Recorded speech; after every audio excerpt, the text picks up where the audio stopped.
Welcome to the Lancer Science Channel. I'm Mr. Anderson, and today we're talking convection currents.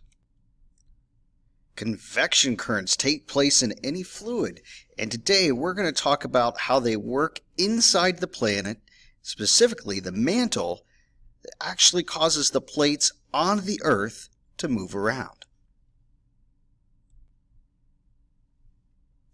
So, here we have a lava lamp. And the lava lamp is going to show us how convection currents move. On the bottom of the lava lamp, we have a heat source, a light. As the light warms up, the gel material inside the lamp heats up. And when it heats up, we can see it move to the top of the lava lamp. Now, there are a couple things we have to account. We have to think about how the particles are moving, how that changes the density of the object, and once the density changes, we actually see the gel itself move. This is the same way lava inside the Earth, or we should say magma, since it's inside the Earth, moves up and down and causes the movement of the plates, which would be at the top of the lava lamp.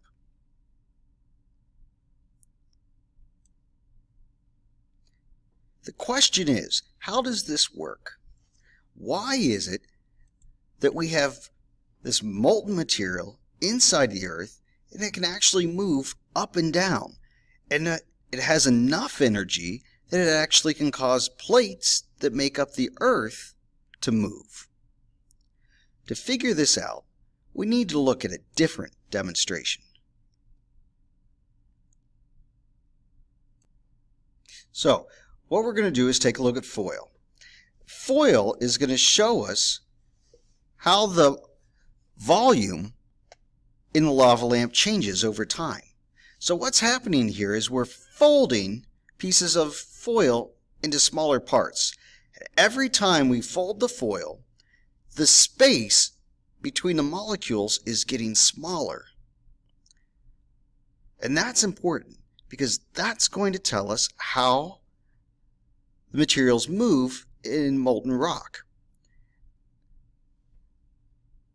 So let's take a look. So right now this foil is floating, but at some point it's not going to float anymore. Every time we fold the foil, we're decreasing the amount of space the molecules take up. As we decrease the amount of space the molecules take up, we're changing their density, because density is mass over volume. Oh, and here we have it. The foil is no longer floating. The foil has become more dense than the water. When we started, it floated, but now it sank because it is now more dense than the water, because the molecules are closer together. So the space molecules take up changes how they act. This brings us back to our lava lamp situation. We can see that as the molecules that make up the magma heat up, they would spread apart. As they spread apart, they take up more space. This makes them less dense. So, they rise to the top, which would be where our mantle is, or the top of the mantle, under the crust for the plates of the Earth. As the molten material cools, we can see the molecules, the molecules would get closer together. So they would increase in density. As they increase in density, they begin to sink back down towards the bottom of the lava lamp, where the process repeats. The material will heat up, molecules spread apart, taking up more space.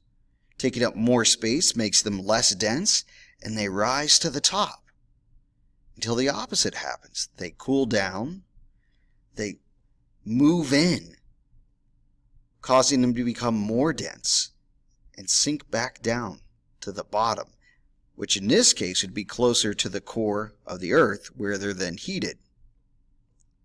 This process continues, making the convection currents that move the tectonic plates on Earth. Thank you, and this has been the Lancer Science Channel with Mr. Anderson.